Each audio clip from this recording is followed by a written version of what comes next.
అబ్బా అసలు ఇక్కడ పెద్ద చెట్టు ఉంటాయి పో, బాగా ఎండ కొడుతుంది. అగ్గో అక్కడ పెద్ద బిల్డింగ్ ఉంది, అక్కడ మంచిగా నీడు ఉంటుంది, పోదాంపా.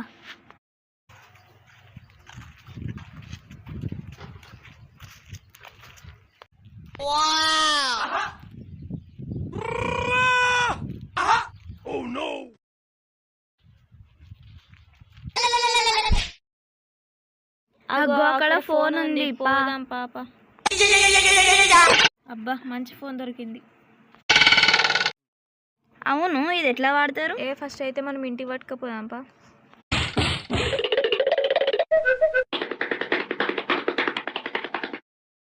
నీడ వచ్చింది, ఇక్కడ కూర్చుందాంరా. ఫోన్ గురించి మనకేం తెలియదు కదా. అబ్బా ఈ ఫోన్ గురించి చిన్న మామయ్యకి తెలుసు, ఒకసారి పిలవాలి. ఒకసారి ఫోన్ చేయి.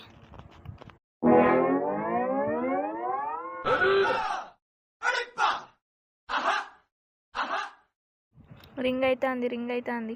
హలో మామయ్య ఎక్కడున్నావు? ఇక్కడనే ముంబైలోని హైదరాబాద్ దగ్గర ఉన్నా.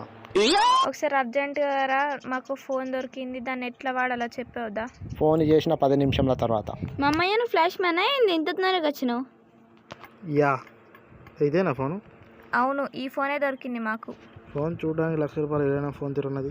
అవునా? దీనివల్ల మనకు పోలీస్ కేసులు అవుతాయి, వాళ్ళకి ఇవ్వాలి మన ఫోన్. ఇగో ఈ ఫోన్ మన దగ్గర, దీనివల్ల మనకు చాలా ఇబ్బందులు అవుతాయి. ఈ మొబైల్ కూడా చాలా ఖరీదైన మొబైల్ తిరుంది, వాళ్ళకి ఇద్దాం ఓకేనా? డైరెక్ట్ ఇచ్చేయడమేనా? మనం ఒక 5,000 అడుగుదాం కదా. అట్లా అడగద్దు, అడిగితే మంచిది కాదు. సరే ఇక వాళ్ళకి ఇట్లా మళ్ళీ కాల్ చేస్తే వాళ్ళ ఫోన్ వాళ్ళకి ఇవ్వండి. అగో ఏమో కాల్ వస్తుంది. హలో అన్న ఎక్కడున్నావు? అంటే ఫోన్ దొరికింది, అయితే ఫోన్ ఇవ్వడానికి కాల్ చేసినాం మేము, వచ్చి తీసుకొని వెళ్ళండి, మాగానే ఉంది ఫోను మీదేనా? సరే రండి. వస్తున్నా. ఇదిగో మనం పైసలు ఆశించద్దు, మనం సహాయం చేయాలి ఓకేనా? ఇగో ఇది చాలా విలువైన ఫోను, వాళ్ళకి ఇచ్చే వాళ్ళు వచ్చినాక. బా ఈ చిన్న మామయ్యకి చెప్పకున్నా అయిపో, బంగారం మస్తుంటే ఫోన్ అయింది. మనం అమ్ముకున్నా మనకు బాగా పైసలు వచ్చేటి. ఫోన్ కట్ అయినాక 10 నిమిషాల తర్వాత. మీరేనా ఫోన్ దొరికిందని ఫోన్ చేసింది? మేమే ఫోన్ చేసినాం. మీరు ఫోన్ చేసి చాలా మంచి పని చేసిండ్రు, ఎందుకంటే ఈ ఫోన్లో నాకు చాలా వాల్యుబుల్ ఇన్ఫర్మేషన్ ఉంది, అలాగే చిన్నప్పటి నుంచి చాలా మెమరీస్ కూడా ఇందులో ఉండడం జరిగింది. సో మీరైతే చాలా మంచి పని చేయడం జరిగింది, మీకు చాలా చాలా ధన్యవాదములు, అలాగే థ్యాంక్ యూ. ఓకే పోతానా, బాయ్.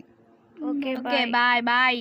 అయ్యో ₹1,00,000 ఫోన్ వాయే, ఉట్టికి ఇచ్చినాం.